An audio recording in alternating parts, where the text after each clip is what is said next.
Hello everyone, इस video में UP PCS और आरओ के प्रीलिम्स के लिए यूपी स्पेशल के बारे में बात करने वाला हूँ।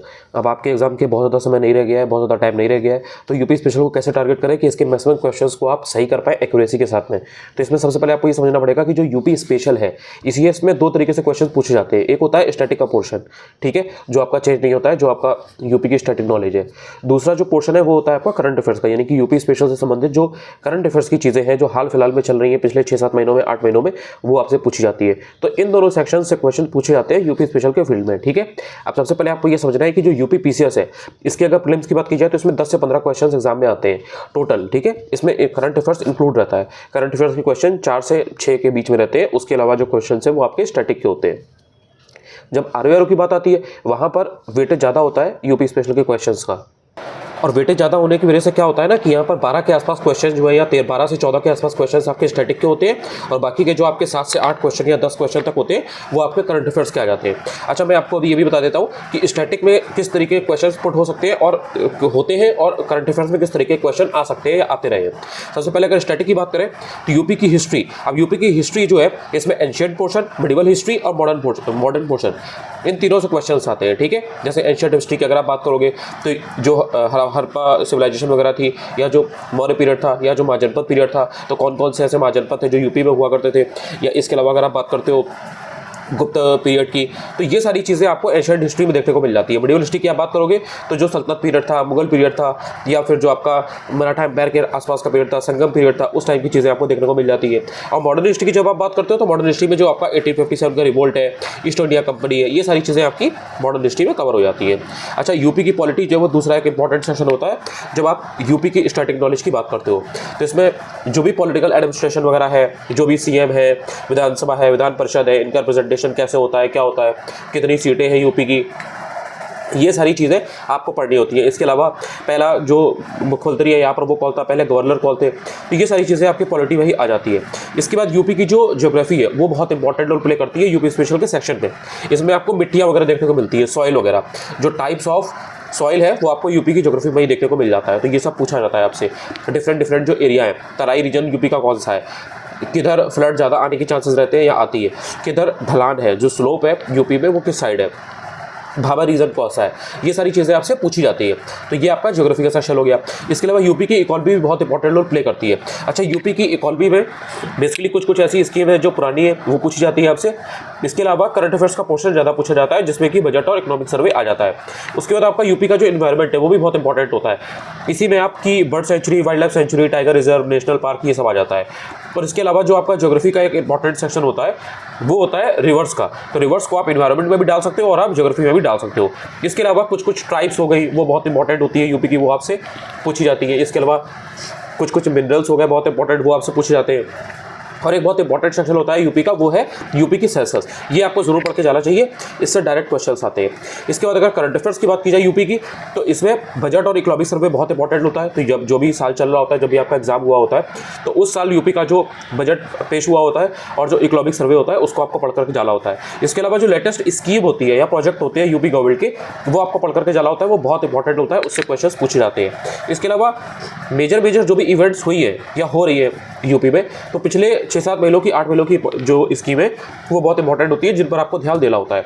तब आप ये पूरा समझ गए हैं कि कैसे क्या चीज़ें एग्जाम में पूछी जाती है। अब मेन बात ये आती है कि इनको तैयार कैसे किया जाए, कहाँ से तैयार करें। कोई एक ऐसा सोर्स हो जिससे to the point exam oriented आप पढ़ाई कर पाए और टू द पॉइंट चीज़ें दी हो, कट टू कट चीज़ें दी हो, बहुत ज़्यादा मटीरियल ना दिया हो, बहुत ज़्यादा चीज़ें ना दी हो, सो दैट आपको कन्फ्यूजन कम से कम हो और जो भी चीज़ आप पढ़े। क्योंकि जो यूपी स्पेशल का पोर्शन है फैक्ट्स भी बहुत होते हैं, तो इन फैक्ट्स को कैसे इन पर कमांड बनाई जाए, तो उसके लिए रिटेंशन बहुत जरूरी है। जब आप सॉलिड पढ़ेंगे, कम पढ़ेंगे लेकिन टू द पॉइंट पढ़ेंगे, तो आपको ज़्यादा भी याद रहेगा, ज़्यादा आपको याद रहेगा और आप उसको रिवाइज भी बार बार कर पाएंगे। तो इसलिए आप एक ये किताब है यूनिवर्सल बुक्स की ही है, ठीक है, इसको आप फॉलो कर सकते हैं। ध्यान से देख लीजिए, राजपरमोरा वाली है ये वाली। अब इससे क्या है, इससे आप रिवीजन कर सकते हो। देखो, आपने कोई ना कोई किताब तो फॉलो की होगी, जैसे आपने या तो घटना चक्र की तथ्यसार को फॉलो किया होगा, बहुत अच्छी किताब है वो, या आपने परीक्षावाणी जो आती है वो फॉलो किया होगा, वो भी ठीक है। लेकिन कुछ टॉपिक जो है वो परीक्षावाणी में नहीं दिए रहते हैं और वो टॉपिक आपको घटना चक्र में मिल जाते हैं तथ्यसार वाली में, तो आप उससे कर लेते हो। लेकिन अब जैसे किसी ने अभी तक यूपी स्पेशल को ढंग से नहीं पढ़ा है, सिर्फ और सिर्फ आपने पीवाईक्यू को पढ़ रखा है, तो फिर आप ये वाली जो किताब है इसको फॉलो कर सकते हो। अच्छा, ये पतली सी किताब है, बहुत कॉम्पैक्ट सी है, ऐसा नहीं है कि बहुत कोई मोटी सी है तो इसको पढ़ने में आपको कुछ बहुत समय लगेगा। दूसरी चीज़ की सस्ती सी है, मतलब ऐसे कुछ 70-75 के आसपास है, हो सकता है कि आपको और 10-15 रुपये का डिस्काउंट वगैरह मिल जाए, तो आपको ये और कुछ कम प्राइस पर ही मिल जाएगी। अब इसकी खास बात क्या है कि बहुत ही कॉम्पैक्ट सी है, तो इसमें आपको सारी टू द पॉइंट चीज़ें दी है। मैं आपको कुछ टॉपिक्स वगैरह भी दिखा भी दूंगा कि किस तरीके से इसमें चीज़ें, तो ये रिवीजन में हेल्प करती है। आपने कहीं से पढ़ा है, ठीक है, ज़्यादा से ज़्यादा टेस्ट लगाओ, उसमें जो क्वेश्चन वगैरह है उसको देख लो और इसको 1-2 बार रिवाइज कर ले जाओ।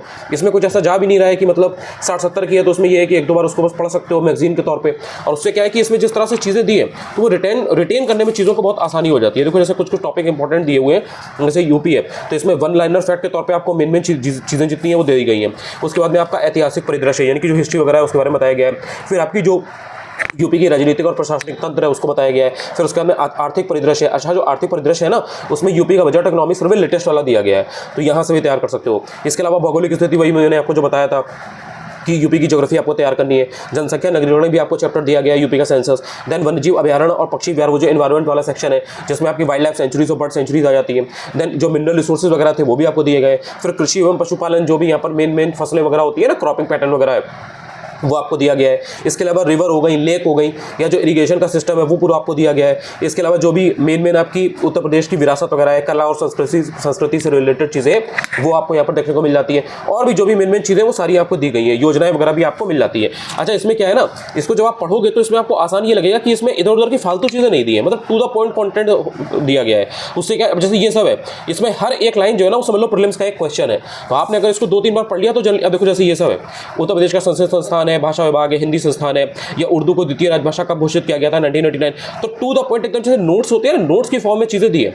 तो इसको अगर 1-2 बार 3 बार आपने ऐसे गो थ्रू कर लिया तो क्वेश्चन गलत नहीं होना है। अब जैसे ये सब क्वेश्चन है, देखो कि उत्तर प्रदेश राज्य खनिज विकास निगम कब बना था, कब स्टैब्लिश हुई थी, 23 मार्च 1974 डायरेक्ट दिया गया है। पहली खनिज नीति कब आई थी, दिसंबर 1998 में आई थी। ठीक है, इसमें खनिज विकास को उद्योग का दर्जा दे दिया गया था, यानी कि इसको इंडस्ट्री के तौर पर कंसिडर किया जाने लगा था।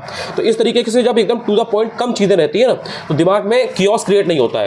इसी तरीके से आप हिस्ट्री वगैरह देखोगे, टेबल वगैरह के थ्रू कुछ इंपॉर्टेंट चीजें हैं उनको यहाँ पर दिया गया है। एंशिएंट हिस्ट्री है, फिर मिडिवल हिस्ट्री है। अब यहाँ पर जैसे ये देखो चीजें हैं कि प्राचीन काल में यूपी में कौन कौन से मेन महाजनपद थे। अब ये आरओ का डायरेक्ट क्वेश्चन है, अगर आपने पीवाईक्यू पढ़ रखा है, जो कि आपने अभी तक पढ़ ही लिया है, तो आप जान गए हो कि ये डायरेक्ट क्वेश्चन आया हुआ है, ठीक है, 2021 में।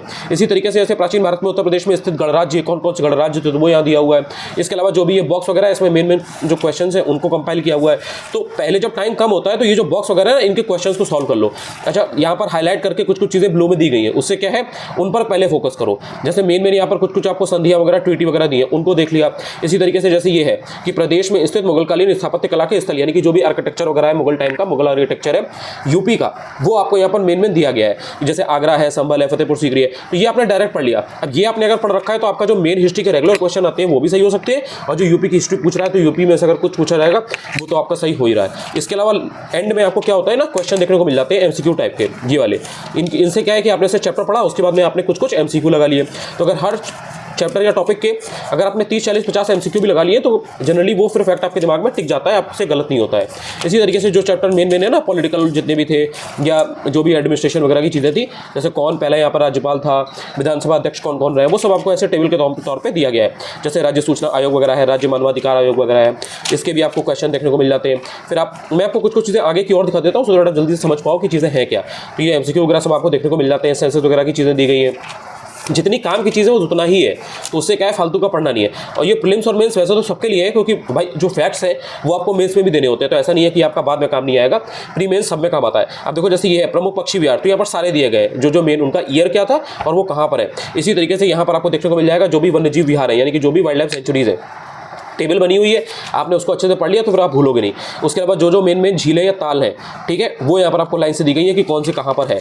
इसके अलावा जो भी मिनरल रिसोर्सेज वगैरह हैं, आप टेस्ट वगैरह देते हो, आपने क्वेश्चन वगैरह देखे हैं कि भैया हमीरपुर में कौन सा मिनरल है, सोनपुर में कौन सा है, तो सोनभद्र में कौन सा है, मिर्जापुर में कौन सा है, तो वो सब आपको ईजिली मिल जाता है। फिर यहाँ पर आपको नदियाँ वगैरह देखने को मिल जाती है मेन जो भी है, ठीक है। फिर जो भी बांध है यूपी के, ये बहुत इंपॉर्टेंट है, इससे रिलेटेड एक क्वेश्चन अक्सर आता है। आपने पहले भी देखा होगा कि आरओ के या यूपी पीसीएस के पेपर में डैम से रिलेटेड क्वेश्चन आते रहे हैं हमेशा से। इसके बाद आपको कोई MCQ वगैरह दिए गए तो उसको आप रिवाइज कर सकते हो। इसके बाद में जो भी आर्ट एंड आर्किटेक्चर से रिलेटेड चीज़ें हैं, जो भी मेन यहाँ के आर्टिस्ट रहे हैं, जो भी घराने वगैरह के क्वेश्चन है वो आपको यहाँ पर देखने को मिल जाते हैं। अच्छा, सब चीज़ क्योंकि है नहीं, लिमिटेड चीज़ें हैं, उनको भी हाईलाइट कर दिया है, तो जो नाम वगैरह है ना उनको याद रखने में आसानी होती है। तो आपने अगर 2-3 बार पढ़ लिया तो गलत नहीं करोगे। अब जैसे यहाँ पर कुछ मेले वगैरह है, कुछ उत्सव वगैरह है, लाइन से एक टेबल की फॉर्म में दे दिया है। 2 से 3 बार अगर आपने इसको गो थ्रू कर लेते हो, 2-3 बार पढ़ लेते हो, तो फिर ये गलत नहीं होना है। तो इस तरह से आप जो काम की चीज़ें हैं उनको जल्दी जल्दी रिवाइज कर सकते हो। रिवीजन के पर्पज से ये बहुत बढ़िया किताब है।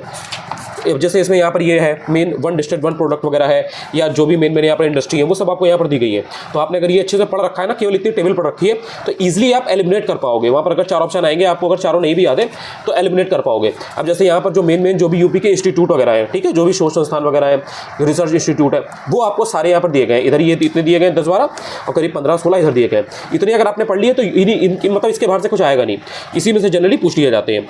इसके बाद आपको MCQ वगैरह देखने को मिल जाते हैं मेन, तो उससे आप बेटर वे में प्रैक्टिस कर सकते हो। जो आपने पढ़ा है वो आपको एक श्योर हो जाता है कि चलो यार ये मेरा गलत नहीं हो रहा है। तो ये सारी चीज़ें हैं, तो इसको जितना जल्दी हो सके इस तरीके की जो फैक्ट्स हैं कि कौन सी चीज़ कब बनी थी, कौन सा इंस्टीट्यूट कहाँ पर है, अभी हाल में कौन सी चीज़ इंट्रोड्यूस की गई है।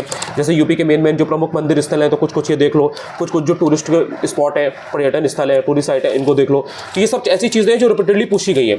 और यूपी के स्टैटिक की चीज़ें गलत नहीं होनी चाहिए। अब जैसे यूपी की ये प्रमुख योजनाएं हैं, तो इसमें यूपी की इनकी चीज़ों में जैसे ये नंदिनी कृषक समृद्धि योजना है, इनको देख लो। हॉट कुक्ड मील योजना क्या है उसको देख लो। मिलेट्स वाला है, ये सब ऐसी चीज़ें, ये एवरग्रीन है।